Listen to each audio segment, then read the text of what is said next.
Hi, and welcome to the West Virginia University Center for Applied Coaching and Sports Sciences inaugural town hall meeting supporting youth and scholastic sport athletes and coaches through COVID. For those of you not familiar with the West Virginia Center for Applied Coaching and Sports Sciences, we are part of the College of Physical Activity and Sports Studies, and we are a center made up of faculty associates, and students passionate about the value of sport and the essential science of coaching and sport performance across all levels and contexts of sport and sport participation. We believe everybody has the capacity to develop their athleticism, everyone deserves a well-trained coach, and every coach deserves the best support possible. And we operate through research, applied practice, innovation, and most importantly, collaboration. A few notes for folks today who are participating. If this is your first time on a Zoom call, if you are on the computer, you have the opportunity down at the bottom to participate in the chat feature and post live questions during the event. We will be answering some of those in the chat feature when possible. We'll also be addressing some of those questions live with our panelists at the end of the program. This program will be recorded and posted. And that posting will be available at our website, www.appliedcoaching.wvu.edu. Our program today is being brought to you by a panel of 5 wonderful folks that I'm really honored to bring together for this opportunity to speak to the West Virginia community. We have Coach Travis Trickett from the West Virginia Mountaineer football program, who coaches tight ends and inside receivers, and has quite a long history with West Virginia University. We have Dr. Dana Charbonneau, who is with WVU Athletics also, and the Director of Clinical and Sports Psychology. We have Dr. Johannes Raab, who is part of the College of Physical Activity and Sports Studies Sport and Exercise Psychology program, and is a top researcher in the area of sport and coaching education sciences. We have Dr. Michael Ryan, who is the program coordinator for the Athletic Coaching Education program in CPAS, and is also a track and field and cross country coach at Morgantown High School, with the distinction of having been named Coach of the Year for girls cross country. And then myself, Kristen Diefenbach. I am also a faculty member in the College of Physical Activity and Sports Studies and Athletic Coaching Education, and I am the director of the Center for Applied Coaching and Sports Sciences. If you're listening to this recording, I wanted to let you know that this first little bit had to be re-recorded due to a technical glitch, and we will be joining Coach Travis Trickett from WVU Mountaineer Football just about 2 minutes into his talk for us today, and then following the rest of the program as it ran. Thank you again for listening, and we hope to see you on future webinars. Every day, Monday through Friday, at 10 a.m. With our guys. And the first thing we do is a health and wellness check, and we let each guy go around and talk about where they're at, where they're staying, how's everything going, and we do that not only for the physical health and wellness, but also the mental health and wellness. That's a big part right now, because now a lot of people are dealing with different dynamics. And when we have everybody on campus, for us in our setting, we at least can have a pulse on everybody's situation. Now everyone's home and now has different situations. We want to make sure that, and some situations are good and some are not so good. So we want to make sure that they have an avenue to communicate for both their mental and physical health. Next thing we do is we're academics, because again, we're dealing with college athletes and they're here for the student athletes. So we want to make sure their academic part, everything's going smooth on that. We have academic meetings, time set up. We'll get to what we do here later on as far as kind of how we handled that. But then the third thing would be our physical shape and the nutrition aspect. So in that order, right now we're thinking mental and physical awareness, health awareness, mental and physical, academics, physical shape and nutrition, and then the fourth thing would be the football. The football part we want to put last, because at the end of the day, that's the least important part of it. Now, we still hit it to keep the guys engaged, but that is the lower priority of the group. So how are we doing this? What's our jobs now as coaches and as teachers in this environment that we're at? That's a remote environment and everyone's all over the place. What do we do? So the number one job of ours is to make sure our approach that we're putting our guys is the obstacle is the way. All right. And that's the thing. It's a book right now we're actually reading as a staff. Coach Brown passed it out to everybody via email. We were able to download it digitally. But the obstacle is a way, and it's pretty much saying like, all right, this is our obstacle, but that's also what we're going to come out stronger through it. Okay. And how are we going to do that? Number one, we got to make sure we're great motivators. We got to motivate our guys to be, not only when they come on the Zoom meetings, are they dressed? Are they attentive? Are they engaged? Are they in a place where they can focus and not just logging in? It's a little thing, but we got to make sure they're motivated to do that. Okay. So we got to make sure we keep them motivated. We talked about the communication. That's the second aspect. The third thing, which is critical, that we've done a really good job under the lead of Coach Brown, is establish what we call a battle rhythm. All right. And so we met with each one of our kids and had their input and made them help us. But we established a battle rhythm for each guy to make sure that here's their daily schedule. All right, all right, what time do you want to wake up? 8 a.m. Perfect. Let's get breakfast. 9 a.m. we're doing this. 10 a.m. our meetings, academics. And so guys are used to structure. We want to make sure we did the best we could to help give them structure wherever they're at. And everyone's a little bit different. So that's why we had to do it case by case, one by one. Okay. But we want to make sure we establish a battle rhythm for these guys so then they can kind of get back in that routine, because obviously that's going to help. Structure helps everybody. Right. And then the last thing is we wanted to create accountability. And that right now, and how do you do that? Because we can't have our hands on them. And it's not only for accountability from getting your stuff done as far as football wise, but we talked about academics, health and wellness, staying at home, understanding the importance of that.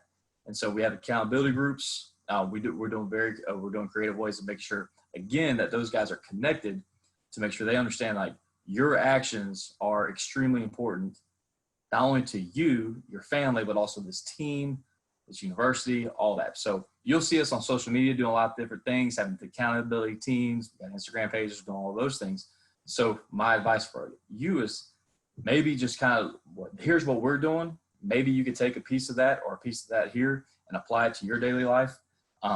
But those things have been very successful for us so far up to this point. I know we don't know what the end of this is going to be, but those things have really helped our guys be actually, weird enough, become a little bit closer with each other, as weird it sounds, even though we're far apart at this point in time. So that's a little bit of things that we're doing on our end. Communication is the number one thing, though, that I could say that has been the primary concern, or I say what we want to make sure we amplify during this time. And I'll answer any questions at the end. So turn back over to you, Ms. Kristen. Thank you. Travis, thank you very much. Very helpful information for everyone. As we sort of move through here, we'll move into our second speaker of the day, Dr. Dana Chambayan. You can say your name right, because I'm going to say it wrong almost every time until we drill it into my head, just because it's got all those extra letters at the end.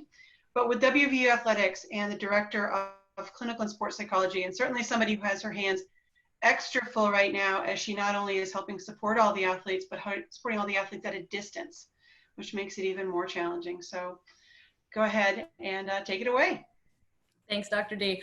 And Coach Trickett did a great job introducing a lot of the pieces that I'm going to touch on too, but obviously I will talk a little bit more about the mental health piece, and I think my segment will be geared more towards our athletes in the audience. And yes, sorry, I guess I need to backtrack, Dr. Dana Charbonneau for Dr. D. So close enough.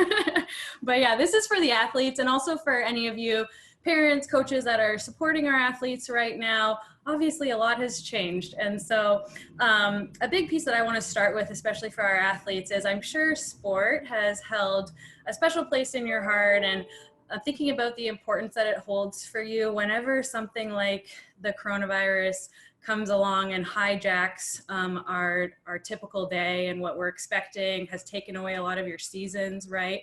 There's been a loss that's been associated with that.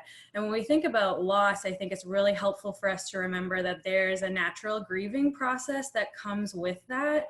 And so a big part of what I want to talk about is just making sure that we're finding time and allowing that process to unfold rather than trying to shut it down or stifle it in some way. So as Coach Trickett was also talking about communication, that can be really helpful for us right now, for our athletes to be communicating whatever is going on internally in terms of your thoughts or your feelings or just what you're going through in that moment, whether it's with your coach, with your family members, with friends, and also for our coaches and our parents to be providing that safe space for your athletes to talk about what's going on, again, rather than trying to shut it down or to try and hurry that process in some way. So for the athletes who have maybe already been going through this, you might have had multiple emotions come up already. You probably felt maybe a little bit angry or frustrated when it was happening. Maybe you felt, again, sad when the loss was happening and worrying about what's this going to look like, right? Some of you might have kind of felt like in denial almost at the beginning and not wanting to accept that this was happening and that something was going to change. And I also just want to normalize that some of you, maybe you haven't really had much of an emotional response, and that's okay too. I think the point is just to check in with yourselves and be aware of what's there, and to find a place where you can talk about it if you need to, and you can allow it to unfold in any particular way. And just to know that it might come and go. There's not necessarily like an end point to that process, but again, I just encourage you all to allow that process to unfold. And when we think about grieving too and what that process looks like, so at some point we tend to settle into a place of acceptance where we can really start acknowledging the new normal that we're transitioning into.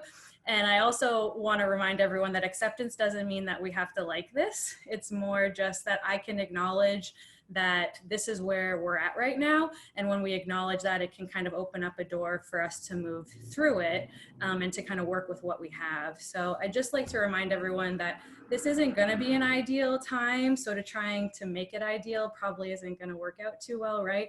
We still have a lot of unknown and uncertainty with how long this is going to last, you know, when we're able to return to sport in a way that we did before. There's just so much of that that can fuel some of that stress and anxiety right now. And one thing that can be really helpful in trying to manage that is to find those things that we can control right now in our everyday. And one, you know, Coach Trickett also touched on this too, in terms of what they've been trying to do with each individual athlete, is setting a schedule for yourself, getting into a routine. I'm sure some of you have already been starting to do this, where you might have set aside time where you're doing your schoolwork, or maybe you're sharing meals with family. You are still finding time to exercise and take care of your body. And from the mental side too, you know, I want you guys to be finding time to do those enjoyable activities and to connect with other people and find that time for self-care. And so it's kind of cool if you can be the owner of that right now, and you have a say in what that's going to look like. That can help you feel a little bit more productive, help increase your confidence right now when there's so much chaos going on around you that you might not feel like you can control right now, right? And I just like to stress the staying connected part of that too. It is a really unique experience where we are literally all going through the same thing. And it can be really powerful to be able to connect with your friends and family and be able to share in those emotions and those same experiences, so you don't have to feel like you're the only one or like you're going through it alone right now. And I guess the last piece I'd like to say is kind of that end point of the grieving process, kind of like what Coach Trickett was talking about with the obstacle piece. When we settle into that acceptance and when we settle into that new normal, and it opens up the door for possibilities, there is some meaning that we can take from grieving, and there is some growth and opportunity that can come from this, even when, you know, I don't want to minimize the pain that has been there or the stress that has been there as well, but there can be opportunity for growth. So we can find some of that appreciation maybe for people in our lives that we weren't connecting with very much in the past, maybe, or we are able to see take some of the gratitude and notice some of those things that we do still have. And especially for our athletes, when sport is so special and there's this athlete part of your identity that we're not able to engage in as much right now, just when we don't have the same opportunities, just remember that there are other parts of your identity that we can kind of help flourish and cultivate right now too. So there's the friend part of your identity, or the family member part of your identity, other interests or hobbies that you might have that maybe you have more time for right now. So I just remind you and encourage you to build up those other parts of your identity right now too, to kind of help buffer against some of what we feel like maybe we're losing when we can't participate in our sport in the same way that we'd like to right now. That's all from me. Thanks everyone. I'll be happy to answer any questions at the end. Thank you very much. Really, really great information and really great advice that hopefully people can relate to their athletes and be thinking about as they approach their athletes and understanding the stress they're under. And with that, that sort of segues really naturally and really smoothly into what Dr. Joe Robb has to share with us. And Dr. Joe Robb, again, is coming from the Department of Sport and Exercise Psychology within CACSS and is one of the top folks in the country in looking at coaching and coach-athlete relationships. So Dr. Robb? Thank you very much, and also good afternoon from me, and happy to have all of you here, and hopefully we can share some helpful information as we're all dealing with the current situation. So for my brief talk today, I would want to really build on what Coach Trickett and Dr. Charbonneau just shared and provide some recommendations for how you can support athletes during these unique times we're currently dealing with. Now I realize that we're all extremely limited in how much we can actually physically interact with athletes at the moment.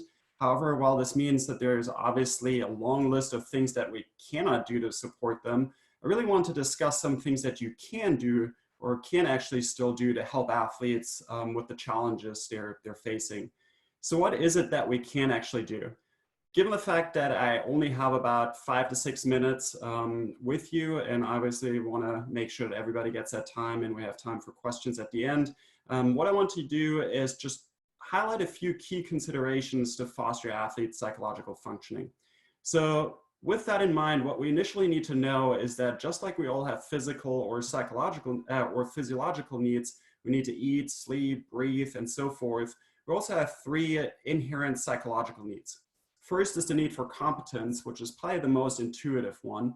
What that means is that athletes want to be able to interact effectively with others, successfully complete tasks, and meet the expectations placed upon them.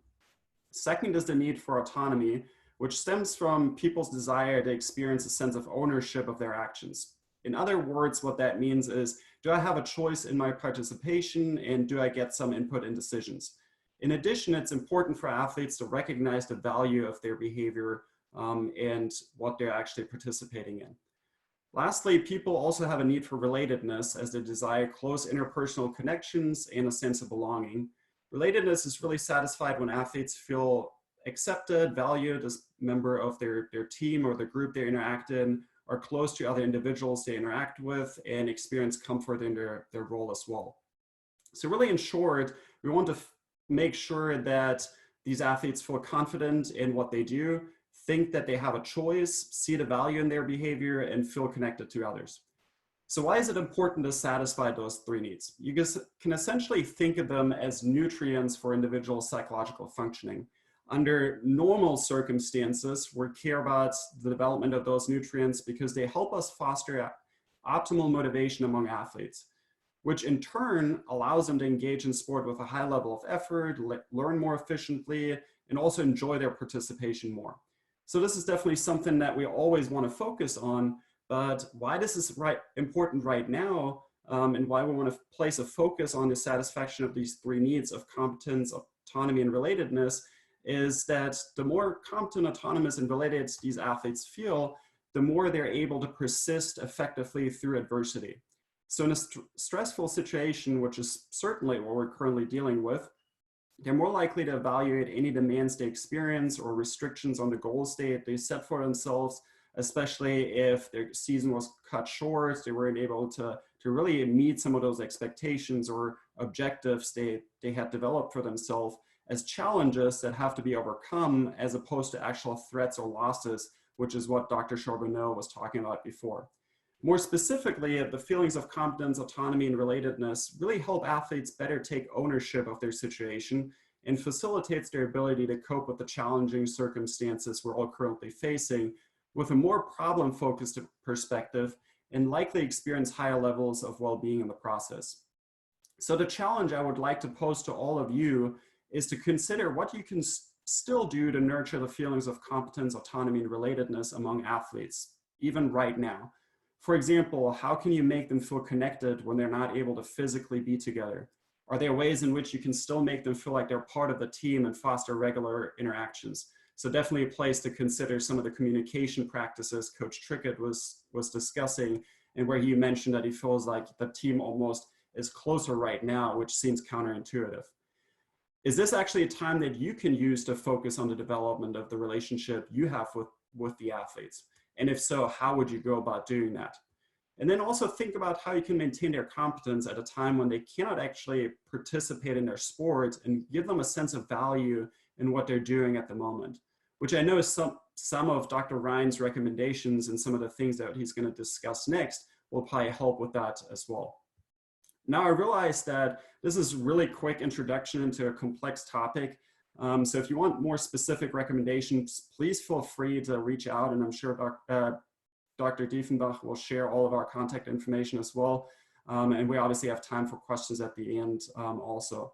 With this brief talk, really my goal is to at least get you to start thinking about those three needs of competence, autonomy, and relatedness, and how to cultivate them among the athletes. I want to finish by saying that while it's certainly important to support athletes during such difficult times, I cannot stress enough that you should not forget to also take care of yourself. Similar to athletes, all of us need to maintain our own competence, autonomy, and relatedness as well. So also think or ask yourself what you can do to nurture your own psychological nutrients as you're working from home. Do you still have a source of competence? Do you still get to experience value in your behavior? And do you still feel connected to the members of your sport organization, whoever those might be? If not, what can you do to change those feelings? Unless you also have those psychological nutrients, it's going to be really difficult to optimally support athletes and try to foster that sense of competence and autonomy and relatedness among those individuals as well. All right. Like I said, if there are any questions at the end, I'd be happy to answer those. And with that, I'll open the floor for Dr. Ryan. Wonderful, Doctor. Thank you so much. Again, really great information. We're condensing it into very small pockets of time. And hopefully people will ask some questions, but we'll also get some idea of what people are interested in so we can expand this out over time over the coming weeks. So with that, let's go ahead and move to Dr. Ryan, who is program coordinator with the athletic coaching education program within the College of Physical Activity and Sports Studies. But many of you may also know him as a longtime top level track and field and cross country coach in the state of West Virginia, currently at Morgantown High School. And want to highlight again that he's been coach of the year in women's and girls cross country. And so quite accomplished on both sides of the fence here to speak to us. So Dr. Ryan. Well, thank you, Kristen. Yeah, I want to kind of change gears a little bit, talking a lot about the psyche of the athletes and get back to you know, a term that I hear a lot of people throwing out there, in the new normal. And the new normal, or the normal for athletes, is physical activity. And keeping them physically active is not only good for their athletic performance, but you know, for their overall mental health too. So first and foremost, you know, I want everybody to think about the health and safety of everybody around them. Listen to community leaders, listen to your government officials before you get out there and do anything. But if you can get out, if you're living in a place that you can get outside and be physically active, I highly encourage that.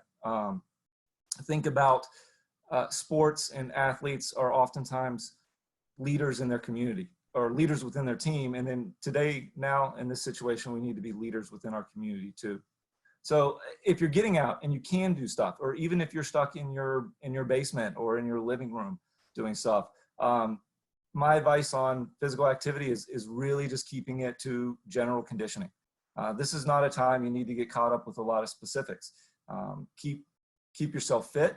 You can work on cardiovascular endurance, muscular endurance. You can even work on explosive strength just in your living room by doing jumps. Kind of hard to do sprints in the living room, but maybe on stairs outside or in hills. Spend your time focusing on the general conditioning side of this. I heard a talk last week where somebody talked about the third grade PE teacher, and I thought that was a great analogy to use when we're focusing on the ABCs of physical literacy: agility, balance, coordination, and speed. These are things that we don't need to do necessarily in a team setting.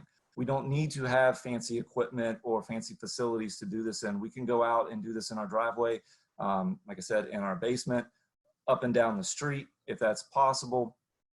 And when I talk about these ABCs, they're simple movements, things that you probably did in the third grade PE class: running, jumping, skipping, squatting, lunges, throwing, movements such as tuck jumps, burpees, planks, push-ups, those type of things. Those are going to keep athletes physically fit. Now, yes, if you're dealing with high school athletes, you may want to increase the total number and volume of them. But we also need to be we also need to make sure we think about that in our programming. There are a lot of videos out there. You can turn on YouTube and find a lot of videos of home workouts right now. A lot of people are putting those up there. A lot of them by professional athletes, Olympic athletes. I would encourage people to get on there and explore and try some new things, but also think about where you are physically right now and not to overload yourself.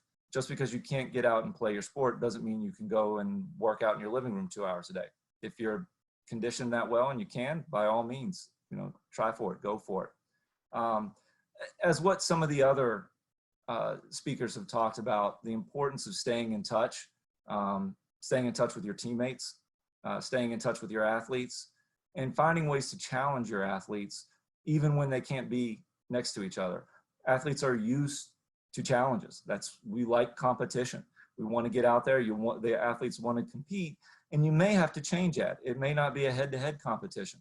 I talked to a youth soccer coach the other day, and he was talking about how he was taking FaceTiming athletes, and they were doing cone drills. And these kids didn't have cones to do them. They were using old tennis shoes or shampoo bottles or something along that line to put out in their yard and do sprints back and forth to work on some agility stuff.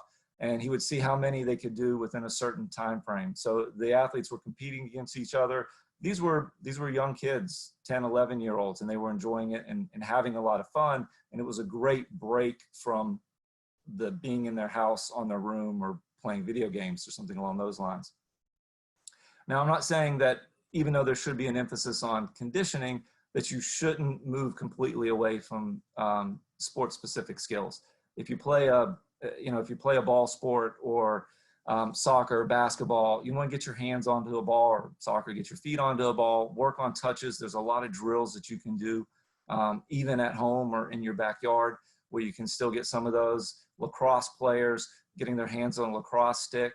If you can find a wall that you can throw the ball against to. I saw a local high school football player the other day posted a tweet on Twitter, and he was running hill sprints up and down the hill. And I thought that was great. That's putting that out there, saying, hey guys, he's saying something to all of his teammates. Hey guys, look what I'm doing. You can get out there and do the same. We don't need to have a lot of equipment. And we can still work on this conditioning stuff even while we're practicing social distancing away from everyone else. As far as equipment goes, as I said, you can do things, be creative at home. You'd be surprised of what you can do with 50 pounds of sand. You can easily, if you can get out to a Lowe's or a hardware store, that's going to cost you less than $5 and some duct tape. And you have some pretty heavy weight that you can even move around. So there are ways that you can get out there and be physically active and work on what you need to have and to be ready when sports start back up again. Because when sports start back up, coaches are going to want to work on the specifics of that sport. And it will be easier for everybody if those athletes come into that time period where they're already in shape. If they're already in shape and ready to do work, you can get working on the sport-specific stuff and the competitions and the things that the kids love to do and what they strive to do. So kind of leave it with that. Make sure everybody takes care of themselves and be safe in the process. Thank you. Thank you very much, Dr. Ryan. And again, really great information as we go across all of our speakers. And really what we were striving to do today as we've been talking is to really talk about these issues of communication, connectedness, relatedness, and value, and start the conversation in West Virginia about how are we making sure this is part of what we're doing for our youth sport athletes, our scholastic sport athletes, and how can we as the coaches, the parents, the administrators, and the leaders really support those things. And so to try to pull some of this together before we move to questions, I want to try to address a few things and maybe give you a few other ideas and resources. If you are new to this, again, I said this earlier, but down at the bottom of your screen, there is a spot for chat. So if you have any specific questions for myself or any of the other speakers, or in general, please feel free to pop those over into the side, into the chat feature as we go along. And as we round up this last segment here, we will pull over to those questions. But to echo some of our earlier speakers, we really want to talk about this idea that there's a tremendous value in sport. And most of us, my speakers in particular, this has been a huge part of our lives. We were athletes ourselves, at different levels and competing in different countries and different places. It has defined what we are doing with our careers and how we do things, and pretty much still everything in our lives. And I suspect for many on the phone, it's the same. It's a huge part of who we are as people. It's a huge part of our culture. I've heard some really interesting things, all the way from NBA players down to friends and family, that they don't know what to do with their time when they can't watch sports in the evening, or their regular go-to sites and information that they follow isn't there. And so it really has having a really large impact on many people's lives.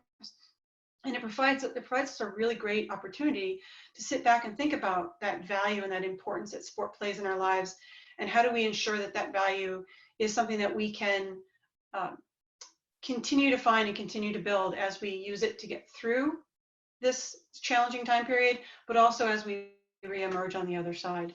And really paying attention to the value that it has for our children. Dr. Ryan was mentioning getting some 8, 9, 10, 11-year-olds moving and getting active, and those of us who have children that age that are home all day now really appreciate them being very extra tired with some good physical activity and opportunities. And so we start to really think about the value that plays in our lives in so many different aspects.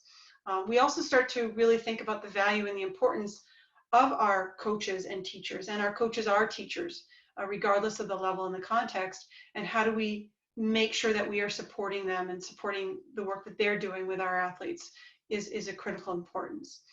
And so we really want to start thinking about this both in terms of the short term, the things we're doing right now to better understand the challenges our athletes are facing, our coaches are facing, to better support them, but also being aware of where this is headed and what the long term is, knowing that, as was mentioned, we don't know how long this will last or how we will reintegrate back into and away from the extreme social distancing we're doing right now.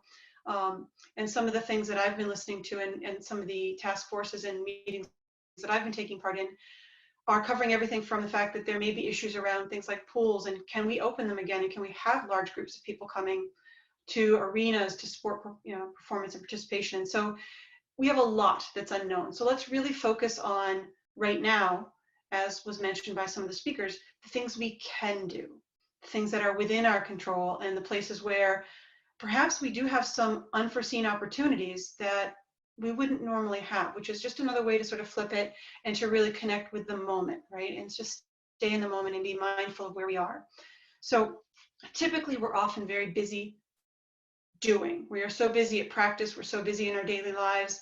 I know we were just ending up a very busy hockey season as this was all starting. And as you're so busy doing, it can often be very difficult to connect. And so this is a time, and I love listening to Coach Trickett talk about this, this is a time where we can really slow down for just a moment and focus less on the doing and maybe spend a little bit more time on the being and the being together. How can we build those bonds? Even at practice, very often, I'm so busy with my athletes and so busy doing things that we're directing this workout or that workout and people are working hard. We don't get a chance to talk and connect. And this is an opportunity to do some of that kind of work and some of those opportunities. It's a great opportunity to return to what we call deliberate play, and the opportunity to just play a sport for play's sake, to get out the lacrosse sticks and play monkey in the middle, or do some of those different types of activities that when we're so busy at practice running drills, we sometimes forget the play aspect and the fun aspect, which also, ironically, is often really good at teaching and practicing fundamentals and repetitive actions that we sometimes lose, that our youth sport athletes don't spend enough time on having fun, and our scholastic and older athletes sometimes forget to practice. So really great opportunity to do some of those things. Also a great opportunity for families to practice together and opportunities to get out and do some things. You may not be the best soccer player, but you can kick a ball. You may not be the best at throwing. You may not be able to necessarily keep up with your youth sport athlete in the sprints down the driveway. But what are some of the things you might be able to do as a family as you create a family Olympics or other opportunities to just see maybe not who's the fastest, but who in the next 2 or 3 weeks can plank a little longer or can do a few more sit-ups. And again, looking for those opportunities to connect with our athletes, both as families and in our family units, the people who are together in the house or the apartment or wherever you are, as well as what you're sharing with your teams through social media and other avenues since you can't be together. What are those things that you can share?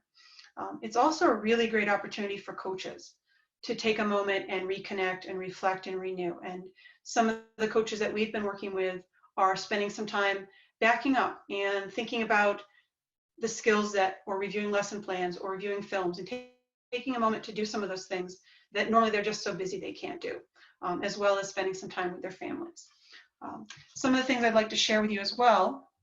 I have a habit of sharing lots of resources, but the first one I wanted to highlight that's a great resource center for parents and coaches of youth sport and scholastic sport in particular is the Aspen Institute's Project Play.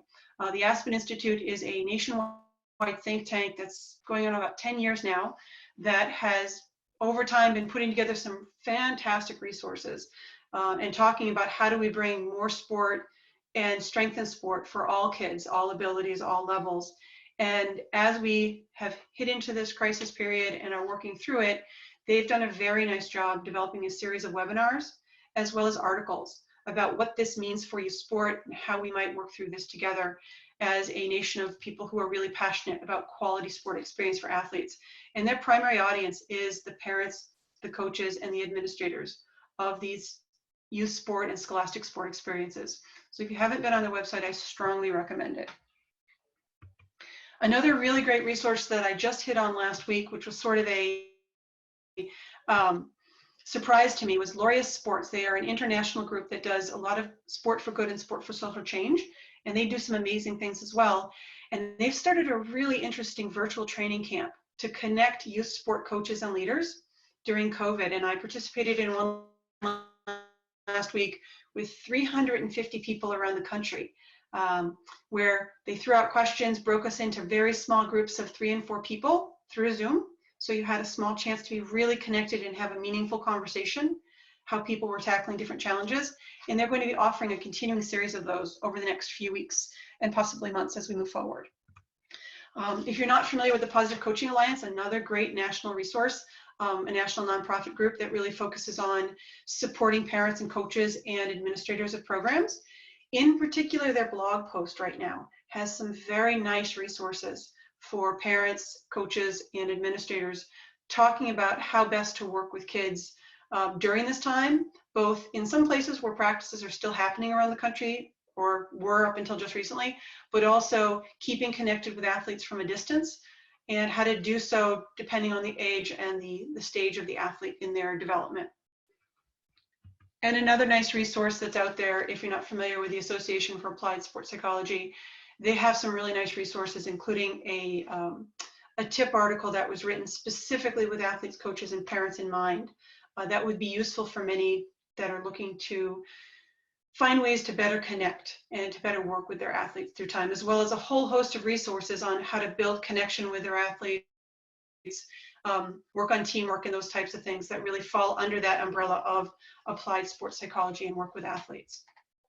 In addition to that, one that I just came across was the Women's Sports Foundation is doing a program on Saturday. They're going to drop it over into the chat thing on Saturday, this Saturday, April 11th at 4 p.m. Eastern on Yahoo's channels, called #WeKeepPlaying.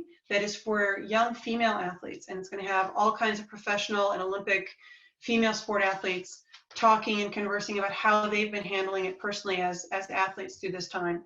And so there's some amazing resources out there that I wanted to begin to share with folks for things that you might be able to use and look into as we go forward. And all those, like I said, are over in the chat and will be posted. So with that, I'd like to open it up to see if there are any questions or any things that people would like to talk to the panelists about, and just take a few moments to do some of that. And I'll kick it off with the first question that came through a few moments ago, which would probably fit best with Coach Trickett and Coach Ryan. And this first question was really about how are you tracking the conditioning of your athletes as we go forward? For us, yes, I saw that in chat. We're not by NCAA rule allowed to track athletic activity right now. So that's kind of a tricky thing for us. I know it's different on different levels. So for us, what we can do, all we can do is we can supply information. So right now, what we have is there's an app out there that we have that our strength coaches have put together a workout for our guys, and the kids have access to that workout plan. we're not able to track it. We're not able to document it or anything along those lines. But that's anywhere in the NCAA. Any NCAA team for us right now on our level is not able to do that. So it goes back to having that connection as a team. So then the guys hopefully hold each other accountable and encourage each other to do that. But it's really, it's been a very challenging time for us as coaches, because it's really, you challenge yourself. It's like, all right, on my teaching methods, or am I really, and I know Coach Ryan brought this up earlier as well, is about, different, you don't need cones to do something. You can use paper plates or whatever it is. So as coaches, if we want to put a plan together for our guys and suggestions for individual drills, tactical development, and obviously the strength and conditioning department with their aspects, we have different workouts for different levels of tools that they have, as far as, do they have weight room or do they just have themselves? Same thing with individual work. Like we had to really stretch as coaches to put together a plan for our guys to have individual drills with what they can use at home: towels, paper plates, shoes, clothes, just to mark, and what can they do. Then also give them all the information we can possibly do on our end, so then they can just have everything at their fingertips, and all they do is now they got to go do it. But that's up to them. So that's a good question. Right now, we're not able to do that, but there are some apps out there where they're able to input stuff. You can have them report back if it's high school, lay out your workout, have them video it. A lot of our guys are videoing each other and sharing that, and that's part of our accountability groups we have. But that's a very good question. But I wish I could give you some more on that, but we're not able to track them per se. Dr. Ryan, how are you tracking your athletes? It's being a high school coach who's in season right now. Yeah, well, our track season's on hold currently, but so I'm still putting stuff out there for them, like Coach Trickett says. I've actually opened up a Google Docs, so something that's not really uncommon, and a lot of the high school students are using some of the Google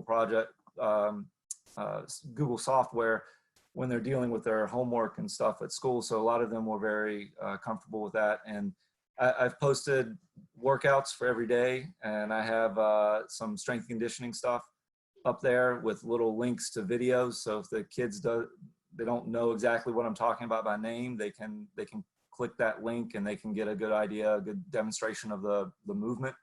And then the kids can fill in as a distance coach. A lot of them are still being able to go out and run, so they can just fill in the time, the distance that they ran. They're letting me know if they're having any injuries, any aches and pains. I've kind of said to all my athletes, now is not a time to try to push through that kind of stuff.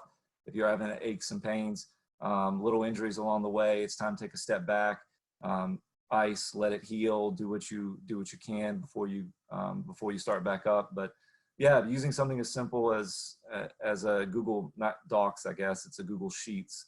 So it's an Excel spreadsheet, and I use Excel spreadsheets in a lot of my coaching anyway, so it makes it real easy that I can just kind of put that into the files that I already have on maintaining a good idea of what those athletes are doing during their season.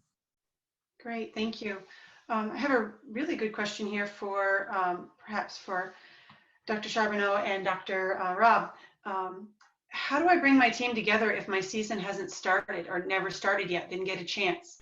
So I would say the first thing I would think about is probably some of the aspects of communication that Coach Trickett was talking about. I think figuring out good ways to still communicate with the athletes, and also for the athletes to communicate amongst each other. That's probably a good starting point, because unless we have that communication plan, it's going to be very difficult to get on the same page. And also figure out, so what does that actually mean for you in terms of bringing them together? What are some of the goals that you're trying to accomplish? Is that still maintaining that team culture? Is it almost setting yourself up for what's about to come whenever we hopefully go or overcome all of this? So really thinking about some of your communication practices and plans.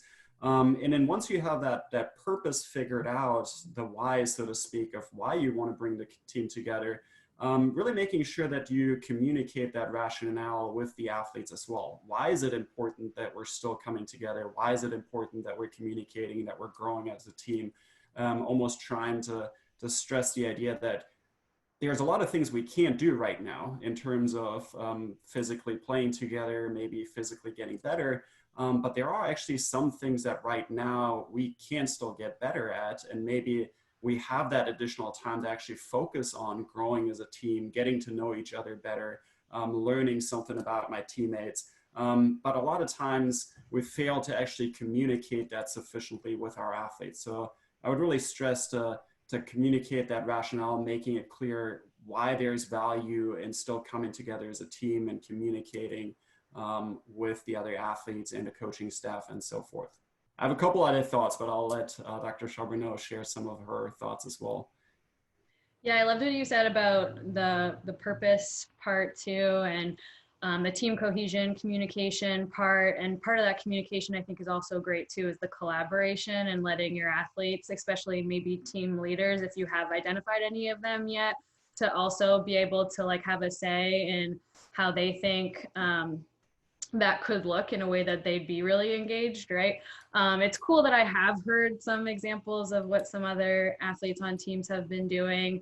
But I also like this idea of thinking about those other things that, again, we can be devoting time to that maybe we wouldn't have had time to otherwise. Like if we think about sports performance, and there's all those different areas, right? With our physical performance, our mental performance, maybe we can't do the tactical things as much right now when we're not like actually out there on the competition surface working through plays or whatever. We can in other creative ways, but kind of looking at those other pieces and what can we build right now, even when we're apart. Like if you think about like nutrition, even, I mean, you could share meals together virtually, or like have like go over recipes together if like that part is something that you're talking about with your team. Or some of our athletes, even if coaches, so for our student athletes, coaches, like Coach Trickett was saying, can't really be involved in tracking a lot of things right now, but the athletes are wanting to work out together virtually and kind of coming together to share that time together. There are some teams that, as part of that maybe building block and team cohesion building at first, you could like share some kind of book review or something like that that might have to do with like a mental part of the game or something else that maybe you want to be building right now. So it is kind of cool just to think about fun team cohesion, communication activities to build that foundation for then what can come when we actually get back out there and working on those other more technical, tactical parts of the sport. I would just encourage you all to be creative. There's not really like a right thing to do right now, but I think some connection is better than no connection, obviously, in just building that foundation. Great, thank you. I have a question that's for everyone that may, as we go through, I get you to give a brief answer to, might round out our question time here. But really nice question that was asked of how has this time working from home allowed you to work on other things that you weren't able to complete or think about normally? And anyone can jump in to start, but I'd like to hear from each of you on that if I could. I can go first. I think for me, part of what we're doing right now, I think that's something that I've really started to develop and focus on more, trying some of the new technologies that I just haven't used as much previously, having to teach classes online, having these meetings online. So really trying to make use and getting familiar with some of the technologies, some of the program software that's out there. So that's definitely been something that you're almost forced to do right now, but it's definitely something that I feel is going to be beneficial moving forward. And I actually just read an article today that Nick Saban now is forced to actually learn how to use email for the first time in his life. So like that just made me smile, but I thought it's one of these things where just looking at some of the things where we're forced to develop new skills and how that can actually be beneficial moving forward. You know, as a psychologist, I've had to transition to telehealth, and so having to learn all that technological piece of things, and as maybe frustrating as that was at first when it was thrown at me, you know, it has really opened up an opportunity again to kind of see different ways of connecting with our athletes and collaborating with other folks, other staff in the athletics department about ways that we can still provide opportunities for connecting with our student athletes just in a different way that we probably wouldn't have thought of before. So I kind of like how it's making me be a little bit more creative right now, thinking about ways to use social media more when I didn't have as much time to do that before. So I am really trying to let this be a growth opportunity for myself, and also to practice what I preach. And, you know, it's allowing me to have more time to meditate more regularly and doing those things that I'm kind of having our student athletes practice. And so giving me the opportunity to do that as well has been helpful. I think for me, the big thing is kind of the reflection. It's giving me some more time to go back and look at, you know, what has worked in years past, what are some areas that we need to work on, and then to actually go out and find some of the resources. So I've been, you know, obviously at home a lot, so I'm spending a lot of time on the web preparing for this, but also just kind of looking at things that other people are doing, reading what other high school coaches are doing at the same time, getting that feedback or hearing their stories of what they're doing. I'm on a chat board for high school cross country and track coaches, for example, on a Facebook page. And it's a lot of good ideas are coming up there, and it's helping me to kind of rethink my program and then rethink how I want to take this time period. I mean, I coach one of these sports where I often see athletes twice in track season and in the cross country season. And I want to make sure, I think it's going to be very crucial. I've told all my athletes this, that we're not starting cross country training now. We're going to continue to train. There might still be a track season. We hope for that. And if there's not, we're going to end it. We're going to end it. We're going to take a break like we normally do, you know, take some time off away from running, and then get back into our fall sports training, trying to keep some of that normal schedule that they have. But really the big part for me is a lot of reflection on what I've done and how can I make the team better than it is. Coach Trickett? Yes, ma'am. I would say that for, you know, in our profession, it requires a lot of time away from your family. My dad's a coach, been a college coach for 50 years. And so like I knew his schedule. I've known what my schedule's been. So this has been this has been an awesome change of pace for me and my family. So I could be a husband and a father, present every day at every hour. And it gives you a lot more respect for the other side of the spectrum too, what your wife or your spouse has to deal with on an everyday basis.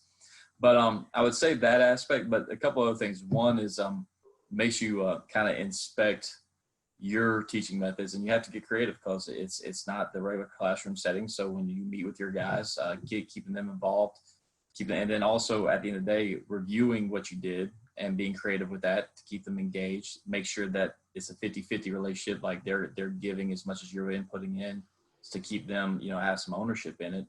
And making sure your teaching methods are getting through to them via this way, because it's made everyone change. And so that's been a very good, it stretches you as a coach. It stretches you as a teacher. And I think that's been very good to really have to get outside your comfort zone from what you've normally done and maybe explore some different avenues that make you better in that aspect. And then the last thing for me personally is physically, I've been able to, that's my treadmill behind me, and we got a little workout spot back there. So down 20 from the season already. So what my goal was weight-wise to get to for the season, which is in August for us, I've already hit. So now I'm readjusting. So like we tell our guys, everyday mentality, what are you doing to come out better from this situation, rather than just say, you know, this is an obstacle, we got to find a way around it. No, we're going to go through it. We're going to make this an advantage for us and how we're going to attack it. So just keeping that mentality has been a blessing through this whole thing. Really, really powerful stuff. Thank you. Well, so as we sort of round things out here, I had a couple I wanted to add just from a coaching perspective. I know with my athletes and with national championships having been canceled, I coach primarily cyclists. We've had to rethink and scrap all the major goals and had to go back to square one of what do we do and how do we keep you motivated when we don't know from any of my athletes when their season's going to restart, or if this is not until next year kind of thing. And so had to have some really great, powerful, deep conversations with some of my athletes and connect in a way that we really haven't, because we've been so busy chasing goals and chasing marks on the calendar kind of thing. So it's been really powerful for me from that perspective. And to sort of echo Coach Trickett, being home 24/7 with the family has allowed me to really take some time for them to understand what it is I do, because they hear me talking to the coaches, they hear me talking to athletes, they hear me talking to students, and it sparks some great conversations at dinner time as they understand a little bit better what I'm always running around doing and where all my time goes and where I spend all of my passion, which has been really exciting to share that with my family even more. So I know we didn't necessarily have a time to get to everybody's questions, and in respect for everybody's time, knowing that we said this would be an hour, I would like to take a moment here, and there is a poll that's going to pop up on your screen if you're on the computer. And if you could just take a moment, there are just 2 questions there. Wanting to know if you found the information in the town hall helpful, and some brainstorm topics that we thought of, and you can choose more than one. If you could just pop in some thoughts there. If you have ideas and interest in other topics that aren't listed, or if you'd like to have opportunities to have some conversations with coaches, pop your ideas over into the chat. We'll be pulling those as well to try to think about how the Center for Applied Coaching and Sports Sciences can help support West Virginia coaches and athletes further as we continue on this journey together, sort of rethinking how do we do sport in West Virginia, and how do we do it even better than before, given that we have a moment to pause here. So as folks are filling that out, or as you're typing in chats, I wanted to take a moment to thank Coach Trickett, Dr. Chavano, Dr. Rob, and Dr. Ryan. I also wanted to thank behind the scenes doctoral student Christina Villalon, who's been monitoring the chats for us and keeping things going. And I wanted to thank all of you. We had over 100 people register. I know some folks were looking for the link afterwards so they could watch it. And we had about almost 60 at one point on the call, participating across the state in talking about these things. So thank you everybody for your time, and thank you for your interest. And we hope to continue to support you to the best of our abilities. Stay safe and wash your hands. Thank you, everybody.